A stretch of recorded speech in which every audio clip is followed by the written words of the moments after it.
তো আপনারা কি মনে করেন যে এইভাবে তাওবা হয়, যে কেউ পাপ করলো বা হারাম কাজ করলো, করার পরে সে কিছু দুধ নিয়ে আসলো, নিয়ে এসে গোসল করলো, করে বললো যে আমি নিজেকে পাপ মুক্ত করার জন্যই দুধ দিয়ে গোসল করলাম।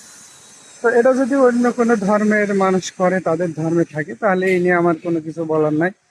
যার যার ধর্ম পালন করা তার স্বাধীনতা আছে। কিন্তু মুসলমান হয়ে যে পাপ করেছে, অন্যায় করেছে, সে কি করবে? একনিষ্ঠ হয়ে আল্লাহর কাছে তওবা করবে যে আল্লাহ তুমি আমাকে মাফ করো। আর কোরআনে বিভিন্ন জায়গায় বিভিন্ন হাদিসে মাফের বিষয়ে হাদিস এবং আয়াত আছে। তা আদম আলাহিসাল্লাম কি ভুল করেছিল? আল্লাহ তাকে কি কালিমা শিখাইছে কিভাবে মাপ চাইতে হবে? তো এরকম আমাদের জন্য ওই একই দোয়া, একই আয়াত আমরা যদি পড়ি, আল্লাহ মাফ করবে। আর ওই পাপ থেকে ফিরে আসলে মাফ করবে। কিন্তু আমরা যদি এটা না করে আমরা কি করি? দুধ দিয়ে গোসল করি, তাহলে কি আমাদের পাপ মোচন হবে? হবে না।